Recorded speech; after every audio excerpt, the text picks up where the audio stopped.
How do you take the green out? Is that the question? Okay. All right. So yeah, we'll do that. Okay. So we'll go back and we'll take a look at this. We'll take a look at this image and we'll see if we can't take some of the green out. Okay. So here's the image, and someone has said, how do you take the green out? Well, you can do that several different ways. One, you can use this color function, and you can just kind of back off. Oh, I'm going the wrong way. You can back off on that. And some of this, frankly, is just kind of doing it by eye, whatever looks good to your eye. Maybe that looks better. I mean, it's really kind of a personal preference thing. So that's what it was. It's that versus that. You can adjust it that way. So I'm going to remove that. I'm going to show you another way you can do it. You can go to your curve. You might recall early on I said you can also adjust the curve by color.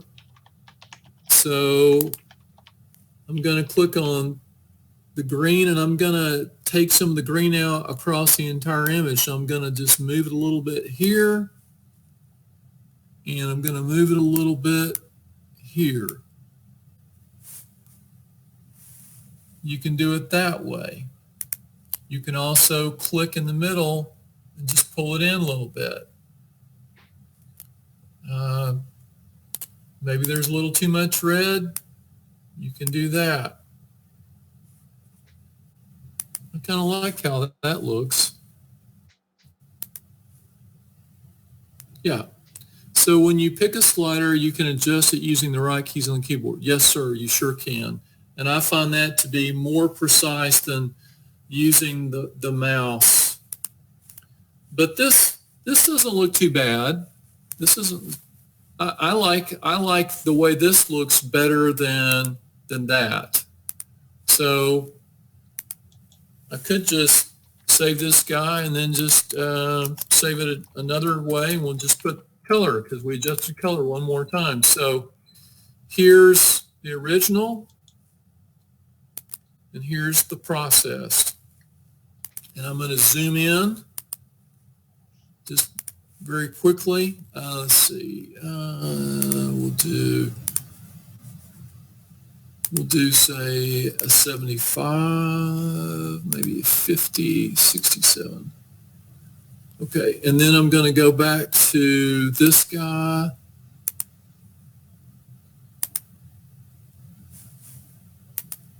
Original, processed. Original, processed.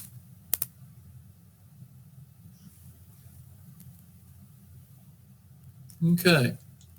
I couldn't tell if, I apologize, I could not tell if Stephen was on tonight. So let's see, is he? Yeah, he is. So Stephen, do you have any questions for me on how I did that?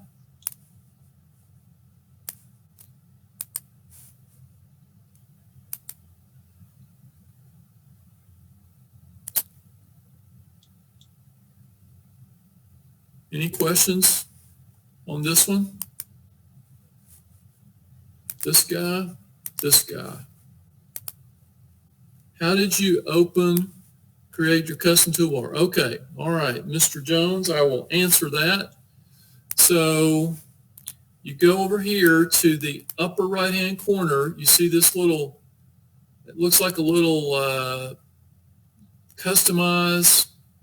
You click on that down arrow and you click on add or remove buttons. Then you slide your mouse over and click on customize. So for example, if I wanted to add, let me just add something here.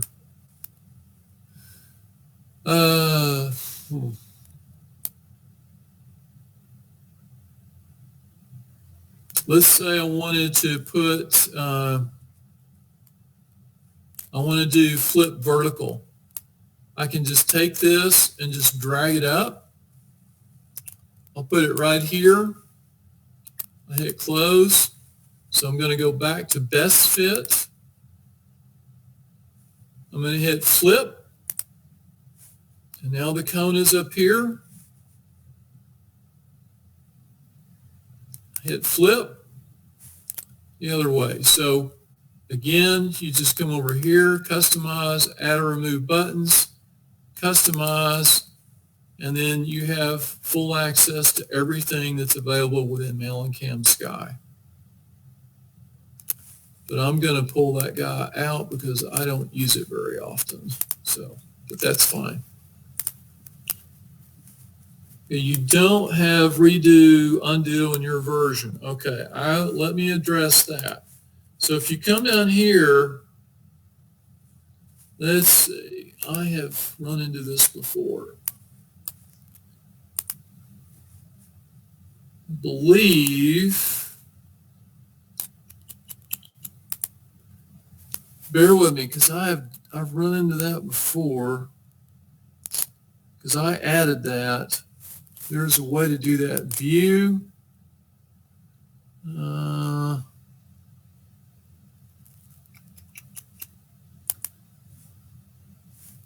Maybe it's pin.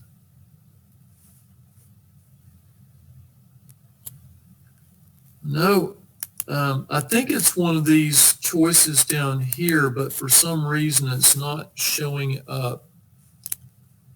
Is it window position, floating document, pin? Oh, boy, shouldn't have done that. I think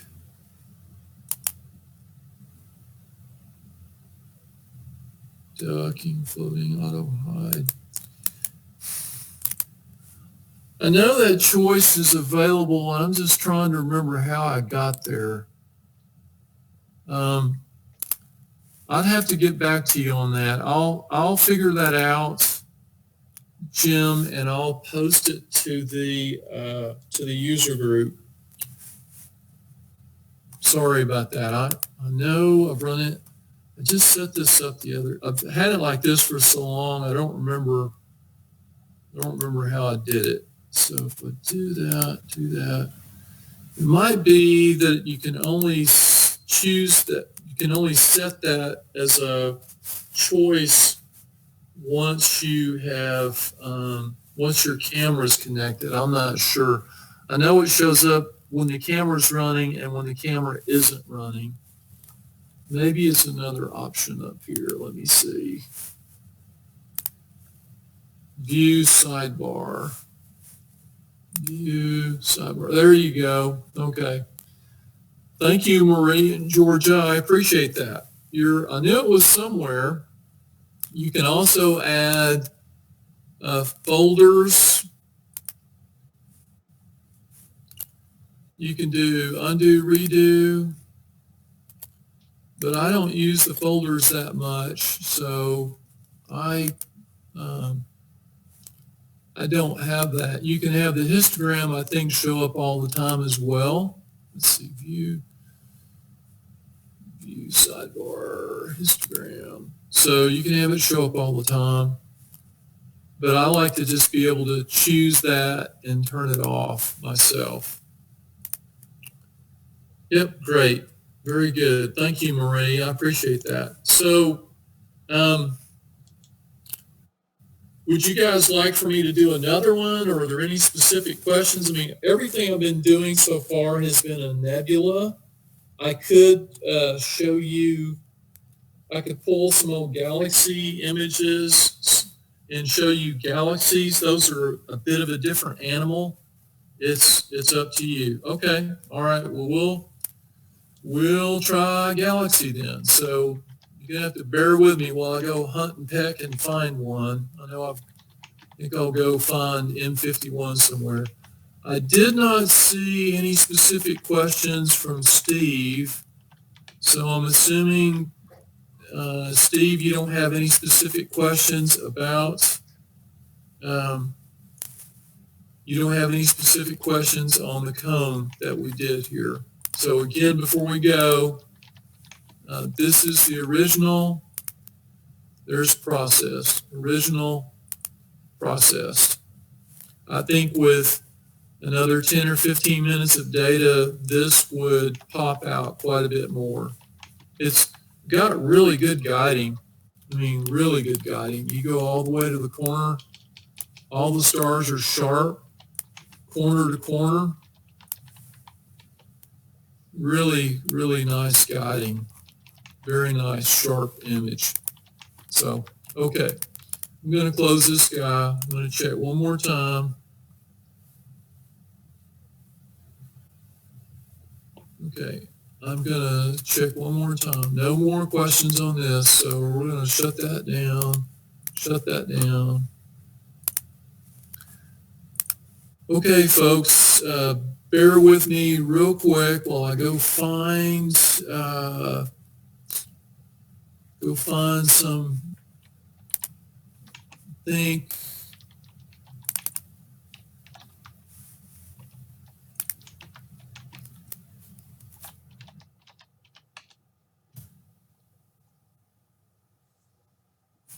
Let's see here.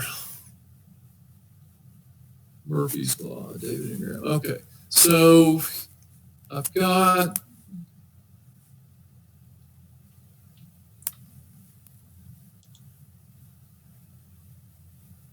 okay, so let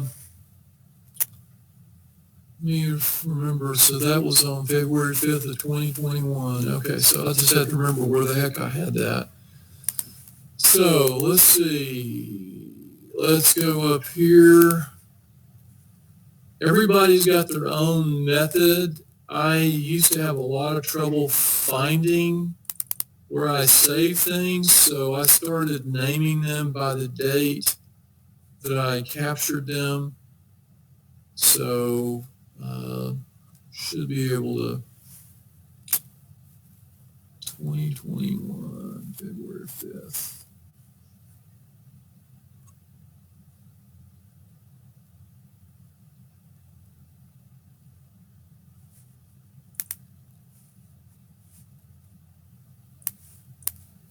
Sorry to make y'all wait.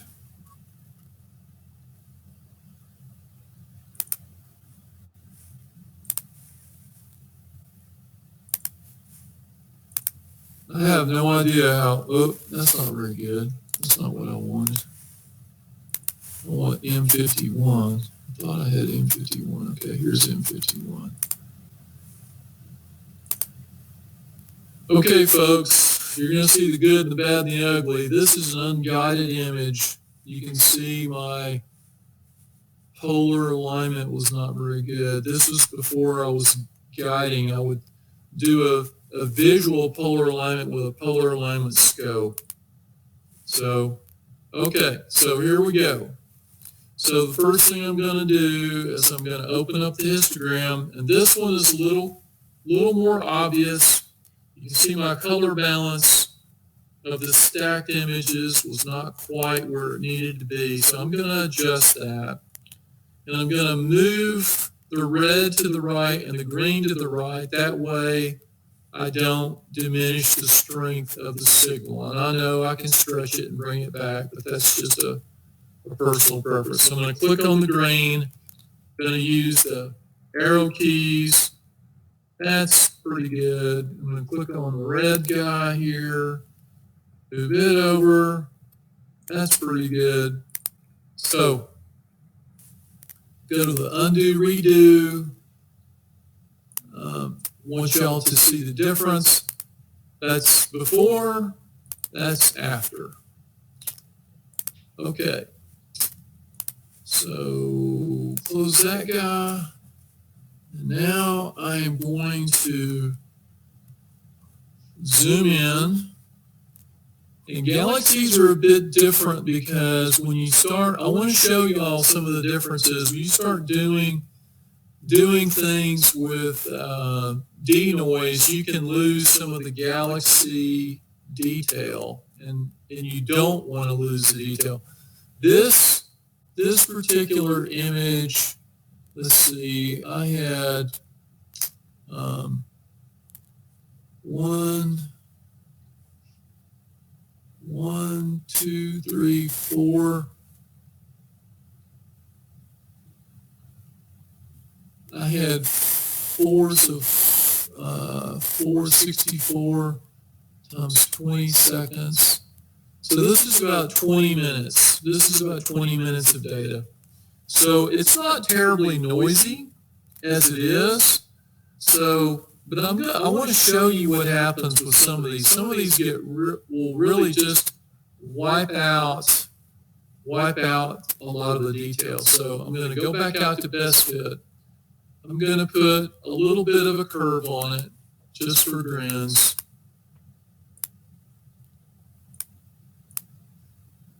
And on galaxies, sometimes what I'll do is I'll do something not quite as dramatic. I'll pull it in down here. Maybe a little more subtle like that. Something like that. You can see I have a little bit of vignetting around here, so just with a curve, look at the difference. Look at the difference just with the curve. You can see the uneven illumination. I didn't have a very good flat with this particular image, but I think I can get rid of that. So let me make sure. Okay, so nobody's asking any questions, so I'm going to keep going. So I'm going to go in here, and I want to show you what happens with different denoises. So I'm going to do a non-local means. I'm going to show you what happens with that. And once this stops, now look at what happened. It just kind of wiped out a lot of the detail. I'm going to click OK just for grins. Now, that's before denoise. You can see the dust lanes in here before the denoise. See the dust lanes in here, dust lanes here. You can see some of the detail. But when you apply this particular denoise, you lose a lot of that detail. So you can get rid of some of the noise, but you don't want to get rid of the detail. So what I'm going to do with that particular denoise method, I'm going to go back to it. You kind of have to let it do its first pass. And then I'm going to go over here to the search window, and I'm going to back that down to a smaller number. And what that's going to do is the area over which it's smoothing out or getting rid of the noise is going to get smaller, so the detail is going to start to come back. So, and I can decrease the strength of the denoise. So now I've done that. So this is after denoise, before denoise. Before, after. Before, after. Now, we can stick with this one or we can go with another one. I personally like a little more detail, so I just wanted to show you what that one will do. I'm not going to use edge preserving smooth. I'm not going to keep it, but I do want to show you what it will do. Look at it. It just kind of smears it away.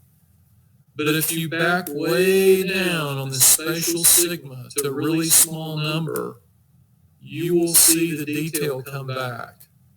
But you have to go really low to see most of your detail come back. And see, that is back. Now this is no denoise at 0. if I take it to like a 3, even a 3, you start to lose some of that detail. Maybe even a 1.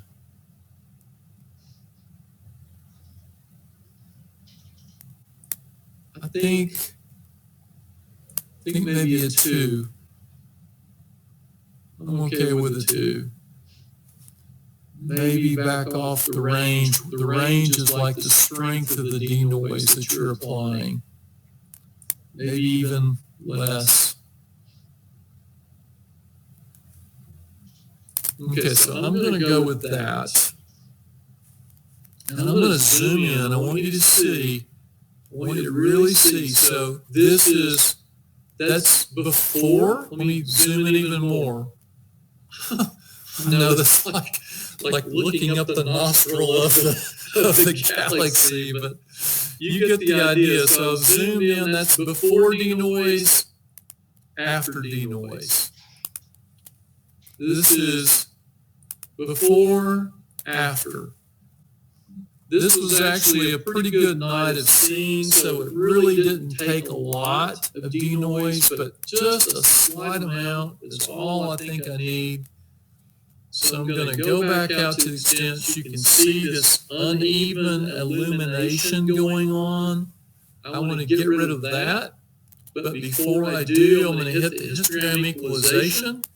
I want you to see how I really like what this histogram equalization does on the galaxy. So let's just jump in here. So that's before histogram equalization.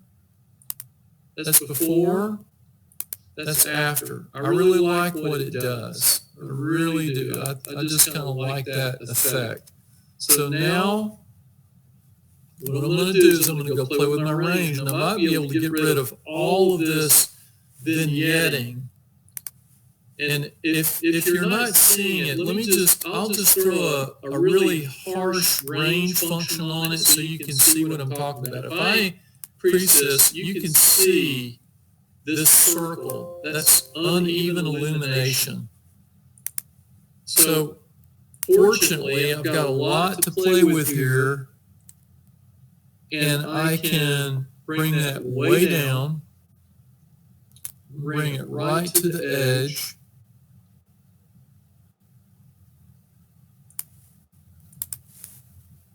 I still see a little bit. You might not be able to see it from your vantage point. Let me double check, make sure. Okay.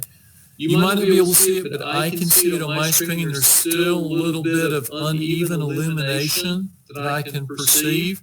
I can get rid of that a couple of ways. I can go back to my curve, and I can click, say, right there.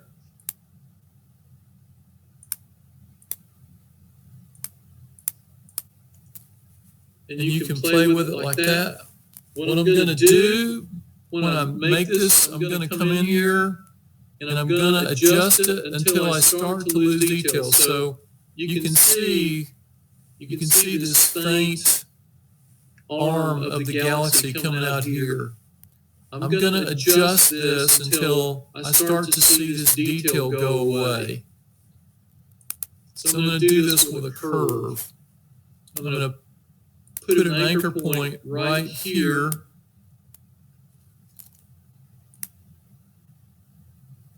I think what I'm going to do is I'm going to just drag this guy.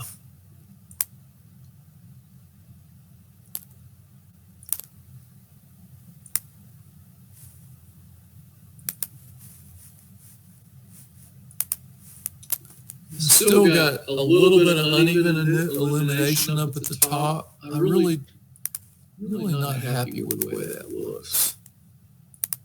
Let me try this again. I might put just a smidge of curve on it.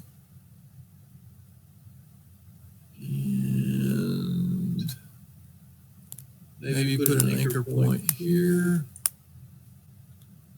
And do this.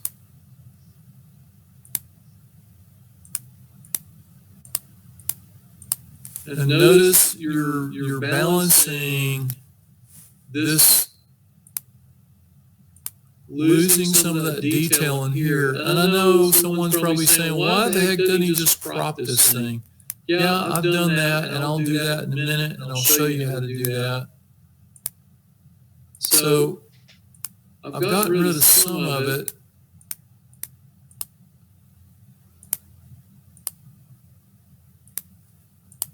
See the artifacts that you introduce when you get really aggressive with a curve. So subtle differences can make a huge difference. So I kind of like that. We'll just go with that. And then the other thing I can do is I can come in here with contrast. You can get really aggressive. When you do that, you lose details, so you want to come back. So I'm going to come back on the detail. I'm taking longer with this, I know. I'm going to bring just a little bit of brightness back. Click OK. I'm going to come over here, and I've got this little box that I put on my toolbar called Image Select. I'm going to come in here, and I'm going to select an area, and I want you to notice, look down here on the bottom on this status bar, is what I call it. It says selection 969 by 720. Okay, what I want to do is I want to shoot for something that's a 4:3 ratio, because most of Rock's cameras are in a 4:3 ratio. So I'm going to try to adjust this to where I've got 1,000 pixels. That's close enough. By 750.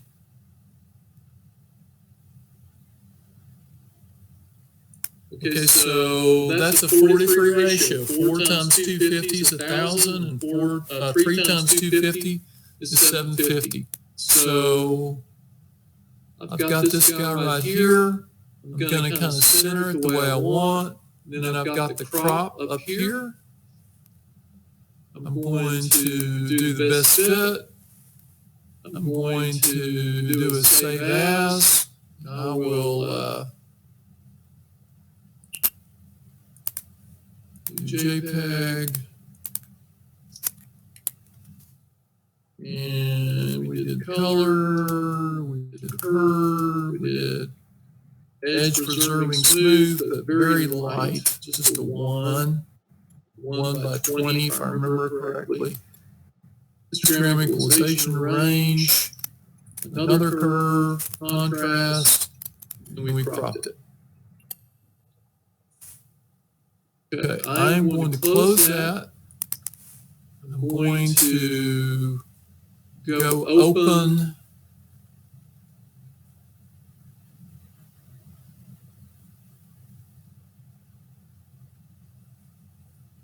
I'm going to go open that back up. This is the one we just did.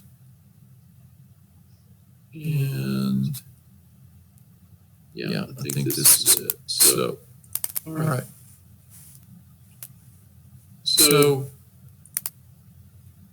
no, my mistake. So this is G11, G9, G7, G5. Bear with me.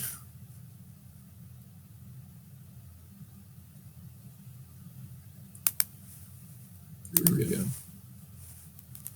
Okay, so this is what we started with here. That's the starting image. That's the final image. And I know it's different scale. We can try to address that.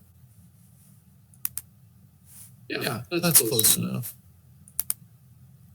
Maybe just a little bit larger. So,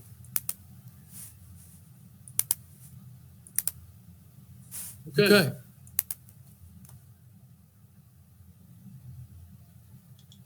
It's not that. It's not as hard as it looks. I mean, it was initially, but I know I took a lot of time on that one. That's probably 10 or 15 minutes. Most of these I spend between 5 and 10 minutes.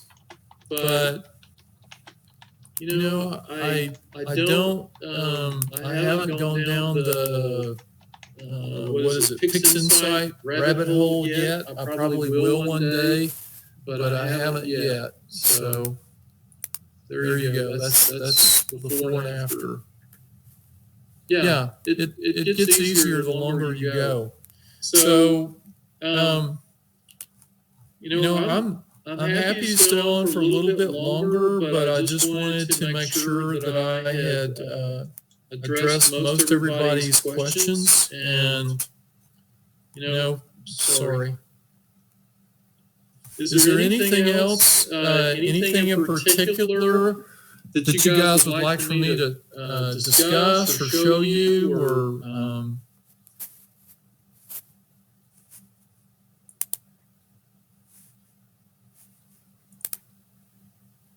Thank you, Jim. I appreciate that, especially coming from you. So, any other questions or specifics?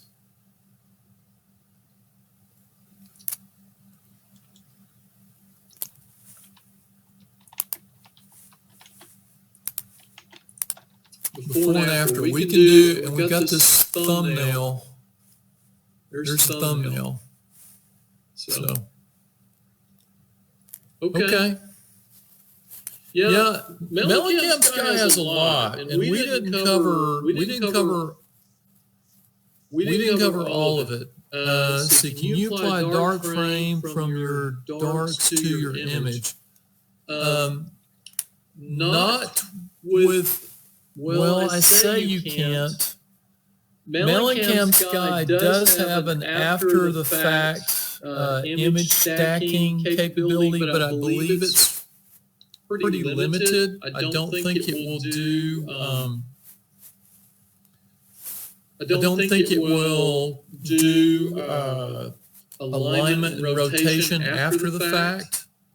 No, your dark library, the darks, if you're talking about the darks that you're using within the MallinCam capture when you're running the camera, like if you're applying darks within LiveStack, no, you cannot do that after the fact, because those are actually dark fields. They're not dark frames, and that's different. It's a different animal. You can take a dark with the camera running and do a capture and save it as a frame. You can take several of those and save it as a frame, and then you can use another tool, a free one, Deep Sky Stacker, and you can stack darks in with after the fact. I have done that a little bit with my MallinCam Universe, which is a CCD camera instead of a CMOS camera. But within MallinCamSky, there is an after capture stacking capability, but I have not used it, and I do not think it will correct for field rotation, or I don't think it will do that. I think it's just a static frame stacking capability. So, well, does anyone else have any specific questions before I call it a night? I know we've been on here maybe a little bit longer than people hoped, but just wanted to make sure that I covered everything. Yeah, you could try that. I've done that. So you're most welcome, Marie. Most welcome. You're most welcome. So, all right, folks. Well, I'm gonna call it a night unless there's. I'm gonna put it out there for one more question. Okay. Very good. We'll call it a night then.